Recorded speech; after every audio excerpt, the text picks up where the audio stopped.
plano mo ay mag-book muna ng flight nang wala pang checked baggage at i-add-on mo na lang to kapag malapit na yung flight mo, alam mo ba na you are losing money? Tara, and let's get into it. Kapag nagbo-book ka ng flight mo, may makita kang bundles or options na wala pang checked baggage. Tulad ng Go Basic ng Cebu Pacific para sa kanilang international at domestic flights, at Economy Saver naman para sa Philippine Airlines para sa kanilang mga domestic flights. Ang kadalasan kasing naging practice ng mga tao, at isa na din ako doon, ay nag-purchase sila ng bundle na wala pang checked baggage during the initial booking. And later on, after a few months or kapag malapit na ang flight nila, ay mag-a-add-on na lang ng checked baggage. Alam mo ba na you are actually spending 200 to 400 pesos more kapag ito ang ginagawa mo? As an example for this video, let's take a closer look sa value ng GoEasy ng Cebu Pacific na worth 2,900 as of this video para sa kanilang international flight at 1,400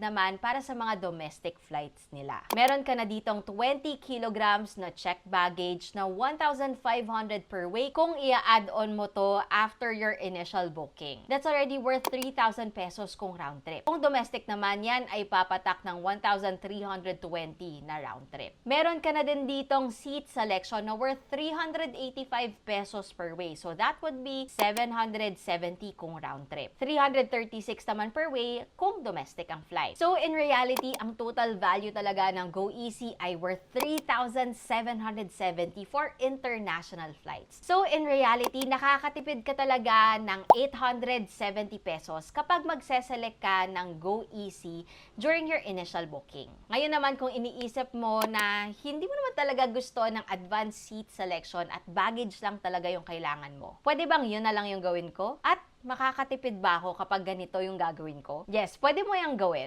Pwede ka mag-select lang ng Go Basic, then sa add-on page, dun ka na mag-add ng checked baggage. Pero ang value ng isang 20 kilograms na checked baggage ay 1,400 para sa isang international flight. Yan ay during initial booking. So in total, yan ay 2,800 pesos round trip. But then again, ang GoEasy ay worth 2,900 lang. So basically, 100 pesos lang talaga yung natipid mo kung ito yung gagawin mo. At sa ganito, wala ka pang advanced seat selection. So isipin mo, doon sa 100 pesos na natipid mo, makakapag-select ka na ng seat na gusto mo in advance. At yung 100 pesos na yon, ang real value ay 700 pesos. So plan accordingly dahil oo, maganda nga sa mata yung mga cheap na mga bundles na wala pang checked baggage. But in reality, mas mapapagastos ka pa in the long run. Sana nakatulong tong video na to sa inyo, and as always, have a safe flight.